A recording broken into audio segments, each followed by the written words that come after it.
नाशिक शहराची smart city म्हणून निवड करण्यात आली आहे। त्यामुळे देशभरात नाशिकची मान उंचानं डौलत आहे। मंगळवारी कालिदास कला मंदिरात स्मार्ट सिटी नावाच्या ॲपचं उद्घाटन महाराष्ट्र नवनिर्माण सेनेचे अध्यक्ष राज ठाकरे यांनी केलं। मान्यवरांच्या हस्ते दीप प्रज्वलन करून कार्यक्रमाला सुरुवात झाली। यावेळी व्यासपीठावर महापौर अशोक मोर्तडक, उपमहापौर गुरमीत बग्गा, स्थायी समितीचे सभापती शिवाजी चुंभळे, महापालिका आयुक्त डॉक्टर प्रवीण गेडाम, मनसे प्रदेश सरचिटणीस डॉक्टर प्रदीप पवार, माजी आमदार बाळा नांदगावकर उपस्थित होते। नागरी सेवेविषयी कोणतीही तक्रार करण्यासाठी आता पालिकेत जाण्याची गरज नाही। एखाद्या समस्येचं छायाचित्र ऑन दी स्पॉट काढून तक्रार करता या ॲपद्वारे प्रशासनाला तक्रार पाठवू शकतो। अतिशय मंगलमय वातावरणात हा सोहळा संपन्न होत आहे असं महापौर अशोक मोर्तडक यांनी सांगितलं। अशा या मंगलमय वातावरणामध्ये आजचा हा कार्यक्रम आपण आयोजित केला आहे। शियस्त कुंभमेळ्याच्या निमित्ताने नाशिकमध्ये अनेक विकास कामे करून नाशिकचं सौंदर्यात भर घातले आहे। नाशिक महानगरपालिकेचे उत्पन्न बघता व या शहरातील विकास कामाचा ओघ याची सांगड घालताना अतिशय अडचणी निर्माण होत होत्या। हे सर्व लक्षात घेऊन शहरातील विकास कामे तरी झाली पाहिजे व महानगरपालिकेस कोणतीही दोषी होऊ न देता आदरणीय राजसाहेब ठाकरे यांनी रिलायन्स कंपनीशी संवाद साधून गोदा पार्क विकसित केला। पांडुरंग नदीच्या पायथ्याशी वन विभागाचे अखत्यारीतले असलेले नेहरू उद्यान हे औषधी वनस्पती उद्यान पर्यटन स्थळ व्हावे यासाठी माननीय आमदार श्री सुधीर मुनगंटीवार वनमंत्री महाराष्ट्र राज्य यांच्यासोबत वेळोवेळी चर्चा करून त्याची मंजुरी मिळवून घेतली। महापालिका आयुक्त डॉक्टर प्रवीण गेडाम यांनी ॲपवर याचा वापर कसा करावा याविषयी नाशिककरांना मार्गदर्शन केलं। ॲप्लिकेशन जर काढून बघितलं तर मला अशी खात्री आहे की इतके जास्त फीचर्स, इतके जास्त त्याच्यामधल्या बाबी असणारं कुठलंच मोबाईल ॲप्लिकेशन कदाचित असणार नाही। त्याच्यातल्या काही बाबी तर अशा आहेत की ज्या भारतामध्ये कुठल्याही मोबाईल ॲप्लिकेशनमध्ये, कुठल्याही शहराच्या, कुठल्याही राज्याच्या मोबाईल ॲप्लिकेशनमध्ये नाही। ते मी आपल्याला दाखवून देणारच आहे आणि पारदर्शकतेचा आणि अकाउंटेबिलिटीचा एक नवीन शिखर सर करण्यासाठी आपण कसे तयार झालेलो आहोत ते देखील मी आपल्याला सांगणार आहे।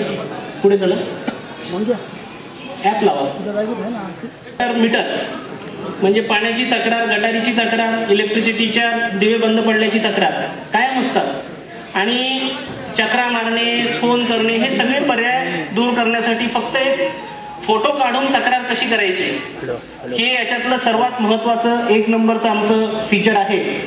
क्लिक करा। ही साधी सुटसुटीत तक्रार नोंदवण्याची कार्यप्रणाली। त्याच्या आधी मी सांगतो आपल्याला दोन ऑप्शन आहेत। इथे क्लिक केलं तर इंग्रजी टू मराठी आणि मराठी टू इंग्रजी, म्हणजे कुठल्या भाषेत आपल्याला वापरायचं असेल त्या भाषेत आपण वापरू शकता। कंप्लेंट रजिस्टर करा आणि ह्याच्यामध्ये लोकेशन ऑन करून जर तक्रार केली तर आपण कुठल्या ठिकाणी उभं राहून तक्रार केली ते आमच्याकडे गुगल मॅपवरती नोंदवलं जातं। त्याच्यामुळे आपली तक्रार नक्की कुठे होती, तो कचऱ्याचा ढीग कुठे पडला होता ते आम्हाला इथे सर्व्हरवर कळतं। नाशिक महानगरपालिकेच्या हेल्पलाईन सेवेमध्ये आपले स्वागत आहे। आपण केलेला कॉल संभाषण गुणवत्ता नियंत्रण करता रेकॉर्ड केला जाऊ शकतो। हे ॲप बनवण्यासाठी ज्यांनी परिश्रम घेतले ते महापालिका संगणकीय विभाग प्रमुख PB मगर आणि नाशिकचे 3 युवक यांचा सत्कार राज ठाकरे यांनी केला। भारतातील कोणत्याही मोबाईलमध्ये इतके ॲप्लिकेशन्स, फीचर्स पाहायला मिळणार नाहीत जे नाशिक सिटी ॲपमध्ये आहेत असे गौरवोद्गार आयुक्त गेडाम यांनी काढले। लोक असतात ते त्या थंब जिथे घेतात त्याच्यावरती फेविक्विक टाकून देतात रात्री जाऊन, म्हणजे मग त्याला ते मशीनवरती थंब आयडेंटिफायच करत नाही, पूर्ण मशीन व्हायला जातं। त्याच्यामुळे ह्या सगळ्यांवरती मार्ग काढत आमच्या कम्प्युटर विभागाने एक सेल्फी अटेंडन्स सिस्टम सुरू केली आहे।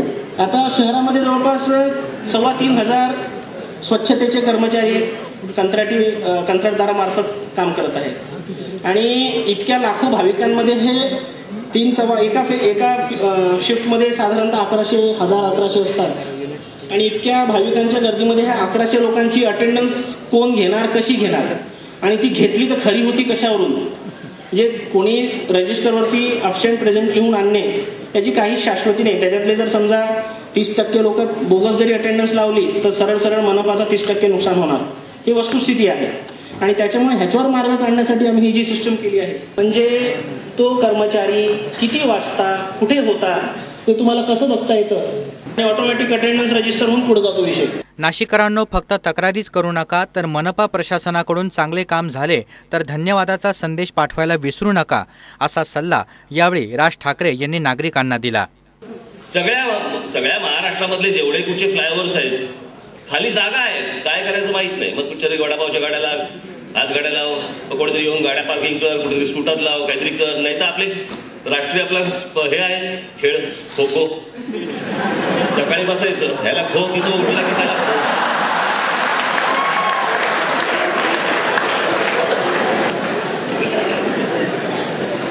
आम्ही LNT वाल्यांशी बोललो.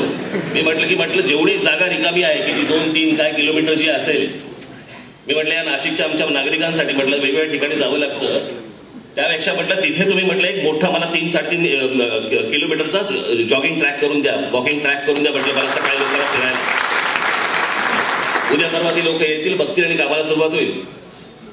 या गोदावरीमध्ये नदीमध्ये जवळपास जिनिवा फाउंटन सारखं आपण एक फाउंटन करतोय 2. शहरात राहावंसं वाटलं पाहिजे हो.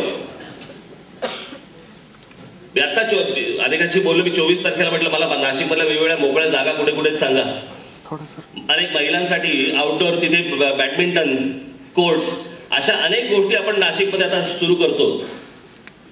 मी म्हटलं होतं की काही गोष्टी दिसायला थोडा वेळ लागेल, वेळ लागणार, पण त्या होणार, निश्चित होणार. त्याच्यानंतर ते ट्रॅफिकचं लहान मुलांचं पार्क तिथे आता 26 तारखेला त्याचं उद्घाटन आहे. अशा अनेक लोकांना इथे नाशिकमध्ये घेऊन येतोय. खरं तर त्या लोकांचाही काही स्वार्थ नाही, माझं तरी काय आहे का, माझी 1 इंच जमीन आहे का इथे नाशिक शहरामध्ये? हे आज टाटा, हे अंबानी, हे तुमचे महिंद्रा, LNT, इथे आपण मोठं म्युझियम करतो.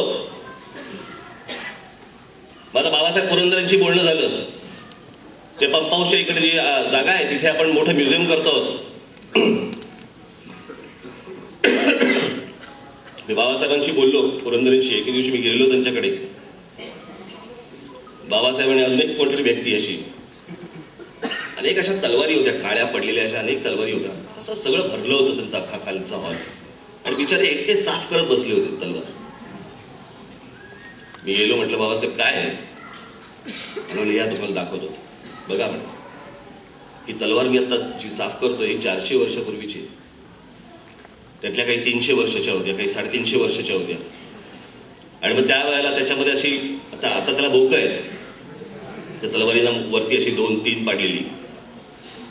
त्यावेळेला तिथे 100 माणसं मारली युद्धामध्ये की त्याला काहीतरी एक हिरा किंवा काहीतरी त्या तलवारीला लावलेला असेल, तर त्याला ते होल पाडलेलं असेल. हे त्यावेळेच्या गोष्टी.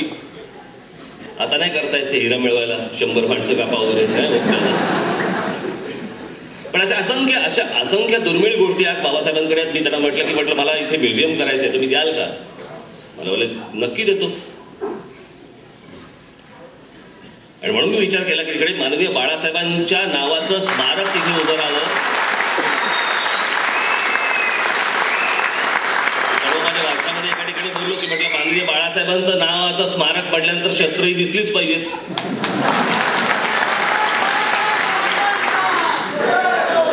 इथे एक म्युझियम करतो आहोत. नाशिक महानगरपालिका ही एकमेव अशी महापालिका आहे जिथे तक्रारदारांसाठी ॲप लॉन्च करण्यात आलंय. हे ॲप बनवण्यासाठी महापालिका गेल्या 5 वर्षांपासून काम करीत होती. या ॲपमध्ये नो युअर वर्क्स हे ॲप्लिकेशन व स्मार्ट नाशिक ॲप्लिकेशन असून कर्मचाऱ्यांसाठी बायोमेट्रिक अटेंडन्स सिस्टीमही असणार आहे. असे विविध वैशिष्ट्य असणारे ॲप नाशिककरांच्या सेवेत मंगळवारपासून दाखल झाला आहे. ही महापालिकेने केलेली कामगिरी कौतुकास्पद असल्याची प्रतिक्रिया उपस्थितांनी व्यक्त केली. सर्वांच्या सोबत सी न्यूजसाठी प्रतिनिधी सचिन गायकवाड, नाशिक.